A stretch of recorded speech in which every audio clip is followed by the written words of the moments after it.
Hey guys, Godfather of Anxiety here. I just wanted to do a really short video today about the importance of balance. And this is really important both in recovering from anxiety conditions and maybe avoiding them in the first place. And this isn't going to be, like something that you'd get from, various self-help authors or spirituality authors. I'm just basically explaining to you guys how not having balance has affected me and the need to find a way to achieve balance in your life. Um, I've always been quite excitable, even from a young age. And I've also had a tendency to get really focused on hobbies. And this makes it so that, again, if you're neurotypical, you can use these things to your advantage. You like when you're researching whether buying a house, buying a car, you know all the ins and outs. People think that you have you have some type of degree in whatever field you're looking at, whether it's real estate or medicine. But the fact of the matter is there's a point where the condition takes over and it makes it so that sometimes it almost paralyzes you from being able to make a decision. I've had this happen several times, whether it came to something like buying a car or it came to something like, just choosing something simple.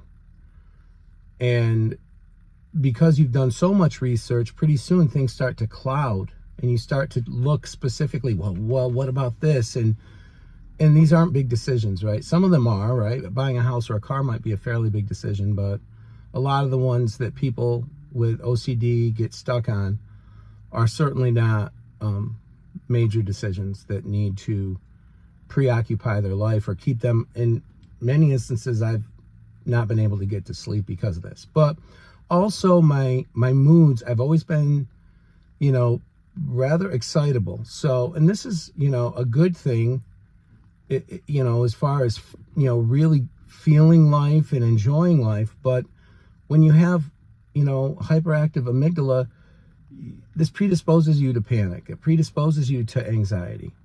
So I've had to, as I've recovered from anxiety, I've had to learn how to run, more balanced, both emotionally and in my life in general.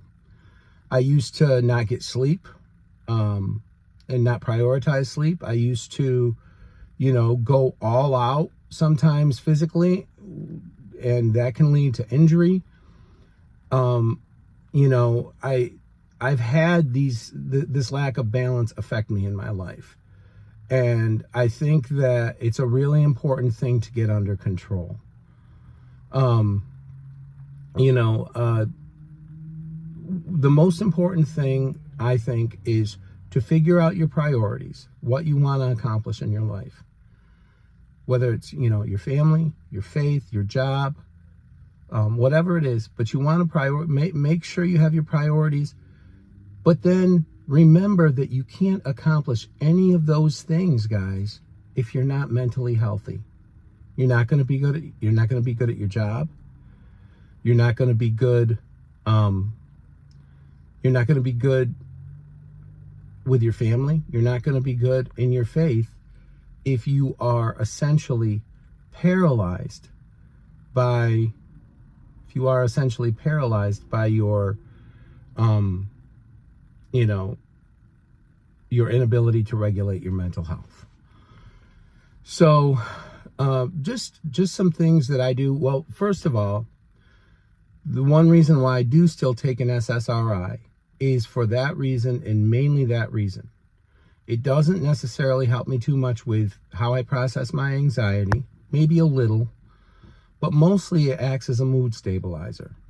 So it keeps me from getting, too up and too down.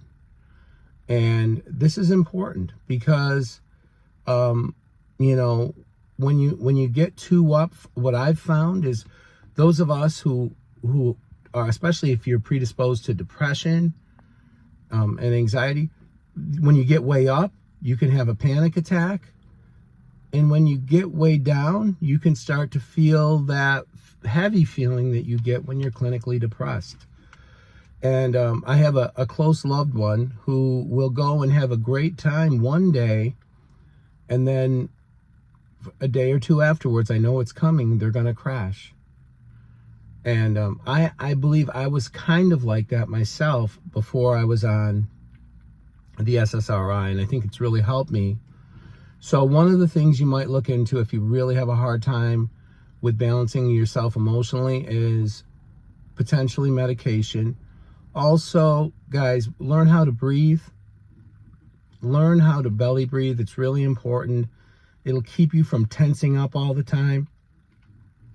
If you guys are like me, probably when you go to a chiropractor or you do something like that, when they touch you, they're like, you're so tense, right? And we are tense. We're balls of stress. We're balls of, we start off maybe like I did as this excitable guy who, you know, but then once the anxiety takes over, you never relax. And we were not meant not to relax. That's how our body heals. That's how our mind heals.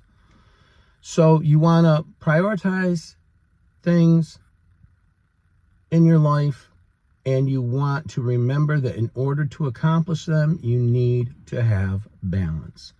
So you invest as much time as you can in something and still maintain your mental health.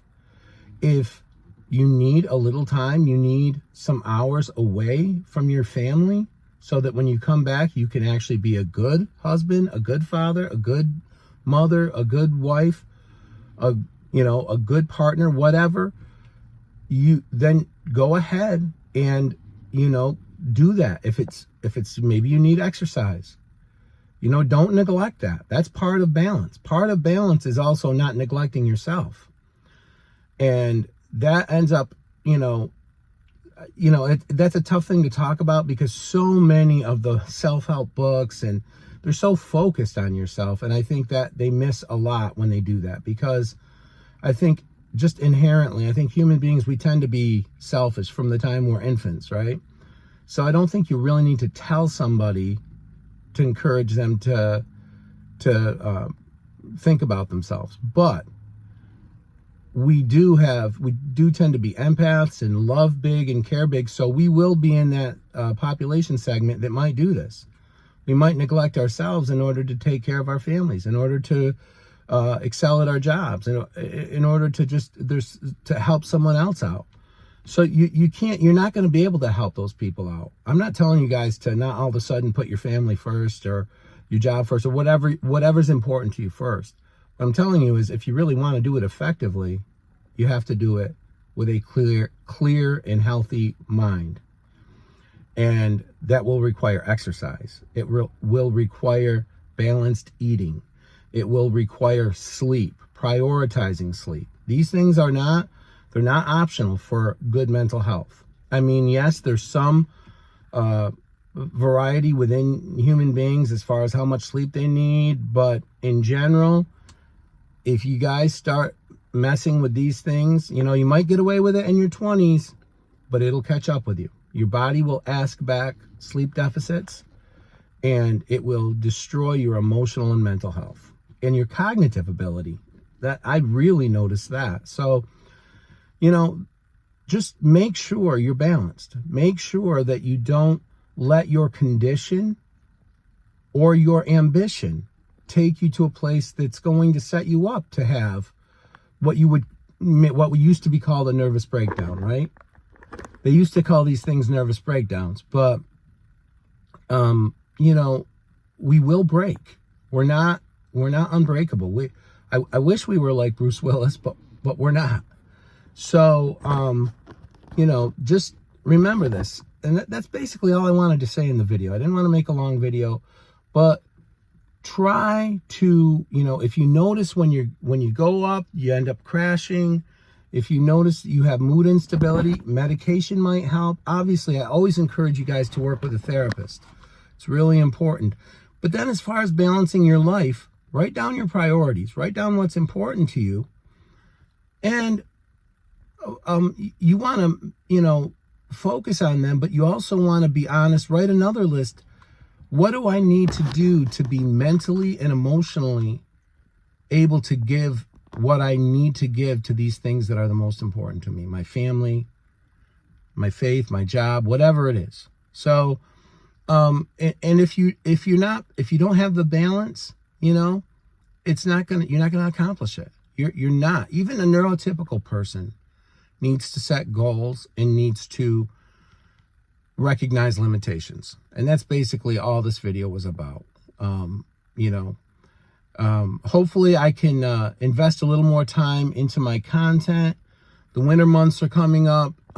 So I should have a little more time, especially maybe in January or February. Life has been insanely busy, guys. I know you guys are all dealing with the same thing, so I'm not complaining. But if you know, you notice I'm spitting out less shorts, or you know, I haven't been doing more than one video a week. It just has been literally impossible to find the time. But thanks so much, guys, for the engagement with the channel. Let's keep the comments coming.